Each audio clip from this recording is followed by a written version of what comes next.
Apesar de toda a maldade e problemas que enfrentamos neste mundo, a cada episódio que passa, a compreensão de uma verdade bíblica serve para lhe aproximar mais de Deus e a compreensão de um plano maior de Deus para as nossas vidas.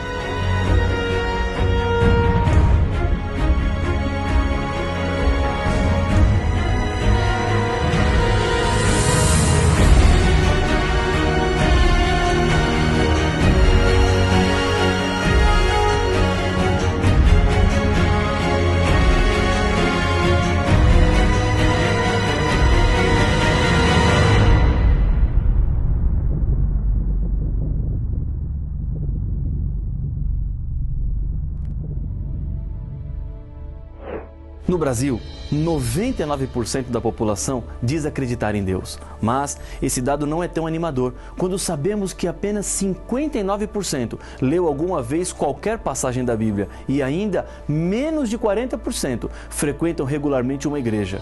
Isso era exatamente o que o diabo queria, um Deus de nome, que o homem relaciona-se sem nenhum tipo de compromisso. No estudo anterior, vimos que o sexto selo do Apocalipse nos ajuda a descobrir quando começaria o tempo do fim na história deste mundo e, com isso, a proximidade da volta de Jesus. O sétimo selo descreve o silêncio que acontecerá no céu quando Jesus e os seus anjos vierem à terra para buscar os salvos. No capítulo 7, com uma pausa entre o sexto e o sétimo selo, Jesus diz que antes de sua vinda, os salvos receberiam o selo de Deus na testa. E qual é esse selo? Acompanhe a leitura do texto de Apocalipse capítulo 7, o verso 1.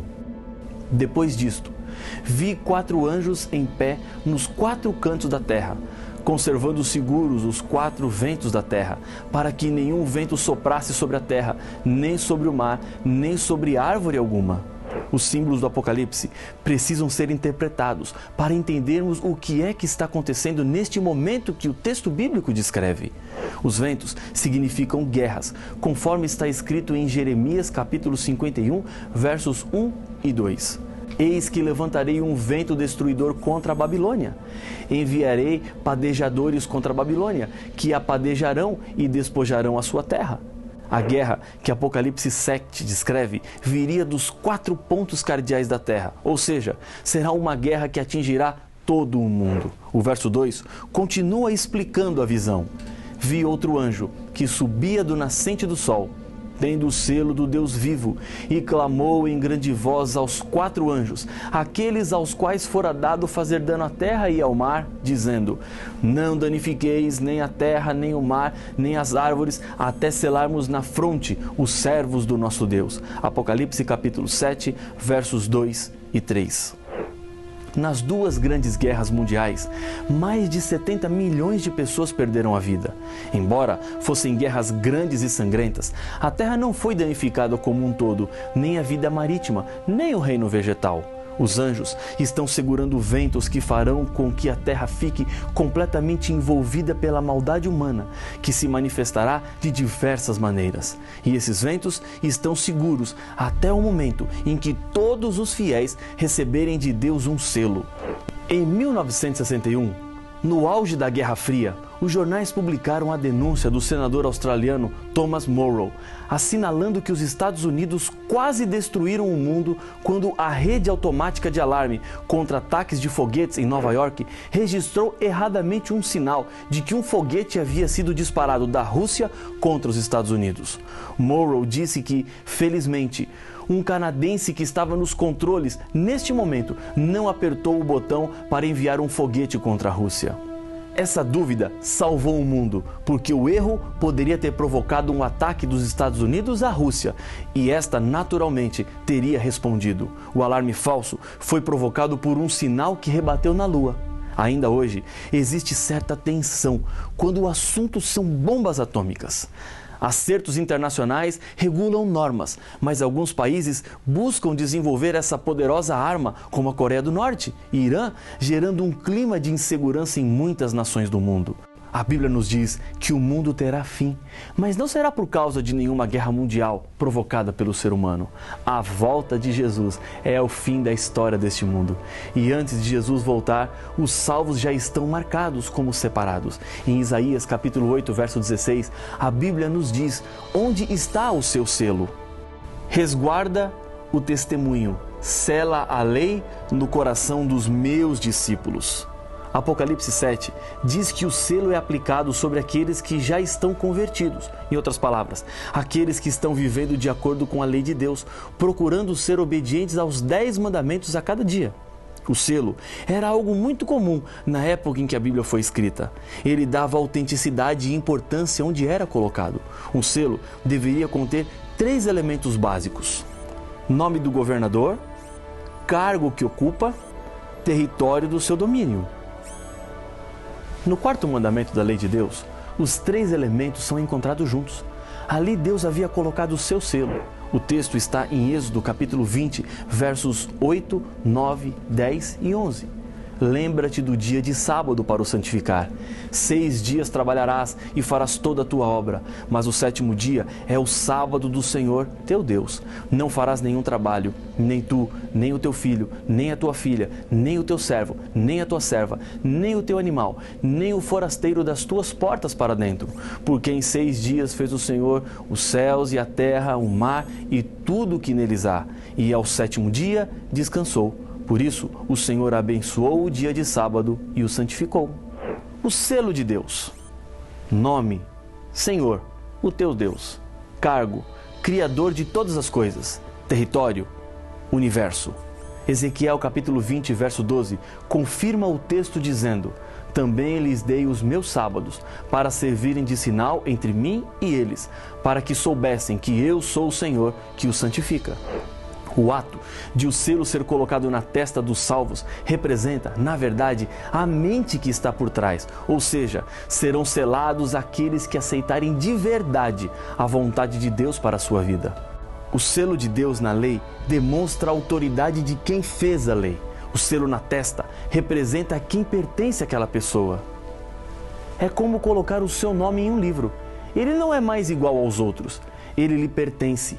Deus faz também assim, coloca um selo sobre aqueles que são dele e no momento da volta de Jesus levará para a eternidade os salvos. O diabo nos roubou, mas Jesus não é um ladrão. Ele não pega o que não é dele. Para poder transformar a sua vida, Jesus nos comprou com o seu sangue.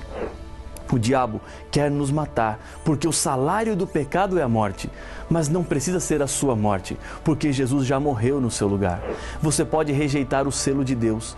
E se você fizer essa loucura, Jesus não terá direito de propriedade sobre você e sua vida. Em Isaías 56, uma profecia demonstra que os que não eram judeus seriam conhecidos ao se unirem ao povo de Deus pela obediência. Acompanhe a leitura dos 7 primeiros versos.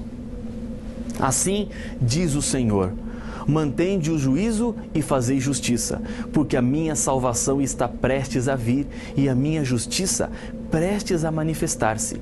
Bem-aventurado o homem que faz isso, e o filho do homem que nisto se firma, que se guarda de profanar o sábado e guarda a sua mão de cometer algum mal. Não fale o estrangeiro que se houver chegado ao Senhor, dizendo: o Senhor, com efeito, me separará do seu povo. Nem tampouco diga o eunuco: eis que eu sou uma árvore seca, porque assim diz o Senhor aos eunucos que guardam os meus sábados e escolhem aquilo que me agrada e abraçam a minha aliança. Darei na minha casa e dentro dos meus muros um memorial e um nome melhor do que filhos e filhas. Um nome eterno darei a cada um deles, que nunca se apagará. Aos estrangeiros que se chegam ao Senhor para o servirem e para o amarem, o nome do Senhor, sendo deste modo servos seus, sim, todos que guardam o sábado, não o profanando, e abraçam a minha aliança, também os levarei ao meu santo monte e os alegrarei na minha casa de oração. Os seus holocaustos e os seus sacrifícios serão aceitos no meu altar, porque a minha casa será chamada casa de oração para todos os povos. Isaías 56, versos de 1 a 7. Isaías deixa evidente que o sinal é para todas as pessoas, independente de sexo, nacionalidade, raça ou qualquer diferença humana. Jesus usou o contexto de Isaías 61, quando purificou o templo, expulsando aqueles que estavam comprando e vendendo, fazendo da casa de oração uma casa de comércio. Isso demonstra que os propósitos e princípios de Deus não mudam. Sábado para todos os povos e casa de oração para todos os povos representam verdades de Deus para todos os tempos. Quando Jesus esteve aqui na terra como um ser humano, a Bíblia diz que ele tinha um hábito. Veja o que está escrito no Evangelho de Lucas, no capítulo 4, verso 16. Indo para Nazaré, onde fora criado, entrou num sábado na sinagoga, segundo o seu costume, e levantou-se para ler.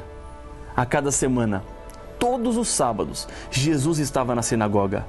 Ele estava dando um exemplo e muitas coisas que nós aprendemos foi feito pelo exemplo de outras pessoas. Ensinamos os nossos filhos através do exemplo. Essa era uma das estratégias de Jesus. O sábado é um dia reservado por Deus para ter um encontro com você. Deus está lhe convidando para ir à igreja no sábado e passar momentos agradáveis e felizes com o Criador da sua vida. Um argumento usado para dizer às pessoas que hoje não precisamos mais obedecer ao quarto mandamento é dizer que Jesus ressuscitou no domingo.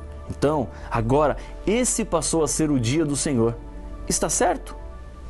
Não. Estaria certo se a Bíblia dissesse isso, mas como não diz, isso não é a verdade. A Bíblia diz até mais. Depois que Jesus já estava morto, veja o que aconteceu entre os seus seguidores, incluindo a sua mãe. Então, retiraram-se para preparar aromas e bálsamos, e no sábado descansaram segundo o mandamento. Lucas capítulo 23 e o verso 56. Os fiéis seguidores de Jesus não ungiram o corpo de Jesus, mas descansaram no sábado. Se Jesus tivesse abolido a guarda do sábado, como alguns argumentam, os discípulos e nem a própria mãe de Jesus sabiam. Lembre-se de uma coisa: ser cristão é imitar Jesus, ser semelhante a Ele e viver a vida que Ele viveu. Um exemplo disso é não odiar ninguém. Jesus, quando estava morrendo na cruz, pediu para que Deus perdoasse aquelas pessoas, pois elas não sabiam o que estavam fazendo. E todo esse engano que tomou conta do mundo religioso, fazendo com que as pessoas fiquem perdidas nesse assunto, tem a sua origem revelada na Bíblia. Daniel, capítulo 7, verso 25, fala de um poder que se levantaria contra Deus. Se você tiver uma Bíblia, acompanhe comigo a leitura do texto. Isso é muito importante. Proferirá palavras contra o Altíssimo, magoará os santos do Altíssimo e cuidará em mudar os tempos e a lei. Jesus, no começo do Sermão do Monte, esclarece no verso 17 do capítulo 5 de Mateus que ele não tinha vindo à terra para mudar a lei, mas sim para cumprir. A mudança da lei não vem de Deus, mas de um poder que quer destruir os filhos sinceros de Deus. Deus não fez a mudança da lei e nem autorizou ninguém a fazer. E Jesus enfatiza que a lei deveria permanecer a mesma até que o céu e a terra passem. E até onde sabemos, nem o céu nem a terra passaram. Então, nenhuma letra da lei pode ser tirada ou mudada. É por esse motivo que a obediência ao mandamento do sábado é o sinal que representa lealdade, obediência e reverência a Deus. No livro do Apocalipse, João vê 3 anjos voando pelo meio do céu. Esses 3 anjos falam aos habitantes do planeta Terra e trazem advertências. O primeiro anjo traz a seguinte mensagem: temei a Deus e dai-lhe glória, pois é chegada a hora do seu juízo. E adorai aquele que fez o céu e a terra e o mar e as fontes das águas. Apocalipse capítulo 14, verso 12. Nós já ouvimos uma afirmação semelhante nesse estudo, e ela vem do 4º mandamento, o que fala sobre o sábado. Para recapitular, veja mais uma vez Êxodo capítulo 20 e o verso 11. Porque em 6 dias fez o Senhor os céus e a terra e o mar e tudo o que neles há, e ao 7º dia descansou. Por isso, o Senhor abençoou o dia de sábado e o santificou. O anjo está chamando a atenção dos seres humanos para o mandamento do sábado. E qual é o motivo de termos que guardar o sábado? A resposta está no contexto do verso. Porque Deus é o Criador. Foi Ele quem fez. E como Criador, Ele pode exigir. Essa questão do sábado nunca foi tão importante para os cristãos como é em nossos dias, no século XXI. A ideia de que o mundo veio do nada e somos resultados da evolução está espalhada por aí. Há milhões e milhões de anos atrás houve uma grande explosão e dela uma parte que se espalhou no universo virou o planeta Terra. Nessa teoria não há espaço para o que a Bíblia apresenta como sendo a criação do mundo. Nada de acaso, mas sim fruto de um planejamento de Deus em compartilhar a vida com seus seres criados e fazer deles felizes. Ser fiel ao sábado é anunciar ao mundo que você acredita na Bíblia e que Deus é o Criador de tudo. Infelizmente, essa verdade tem sido negligenciada por muitos, inclusive estudiosos da Bíblia. A Bíblia e só a Bíblia é o que precisamos para andarmos em segurança neste mundo. Alguns anos atrás, estava dirigindo uma campanha de estudos da Bíblia em uma igreja no interior de São Paulo. Muitas pessoas estavam vindo a cada noite para aprenderem mais sobre Deus. Histórias lindas aconteceram naqueles dias de pessoas que tiveram as suas vidas transformadas. Numa dessas noites, o meu tema era sobre o sábado. Estava argumentando e mostrando textos bíblicos para comprovar que desde a criação do mundo até o paraíso restaurado, Deus escolheu o dia de sábado como o dia santo e especial, quando uma mão se levantou e pediu minha palavra. Naquele instante, fiquei preocupado com aquilo que aquela senhora iria falar, pois eu não a conhecia, mas ela insistia com a mão erguida e eu não tive como não lhe dar a oportunidade para falar. Disse-lhe, pois não? Ela ficou em pé e, olhando nos meus olhos, falou com firmeza: Pastor, não é muita pretensão apenas você falar do sábado nessa cidade, enquanto nenhum outro líder religioso fala? Respirei fundo para começar a resposta, quando outra mão do outro lado do auditório se levantou. Tive que dar a palavra também. Era outra senhora que ficou em pé e pediu permissão para vir à frente. Disse a ela que poderia vir.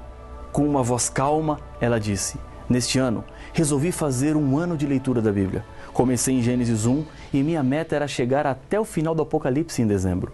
Na minha leitura, descobri que o sábado aparecia muitas vezes com mensagens importantes. Ontem à noite, procurei o líder religioso da minha igreja, com esta dúvida no meu coração, e o que ele me falou é a razão por que eu estou aqui hoje à noite. E eu lhe perguntei: o que foi que ele disse? Ela então completou: ele falou-me que, na verdade, a Bíblia fala da guarda do sábado, mas eles não poderiam ensinar isso lá, porque senão a igreja ficaria vazia. Você está entendendo o que eu estou querendo lhe dizer? Não estou falando que é fácil, estou lhe dizendo a verdade. Mais do que isso, quando você quer fazer a vontade de Deus, Ele proporciona os meios para você conseguir. Tenho sido testemunha de histórias impressionantes e o mesmo Deus quer fazer na sua vida. Não tenha dúvida disso. Decida agora fazer a vontade de Deus e ser fiel ao sábado bíblico. E eu tenho certeza que as bênçãos do Senhor repousarão sobre a sua vida. Se esse é o seu desejo, se essa é a sua decisão, ore comigo. Senhor, obrigado pelas claras mensagens que temos em Tua Palavra. Aprendemos mais uma, a verdade sobre o sábado. Ajuda-nos a vivermos de acordo com ela, pois nós colocamos o nosso coração nas Tuas mãos, em nome de Jesus. Amém.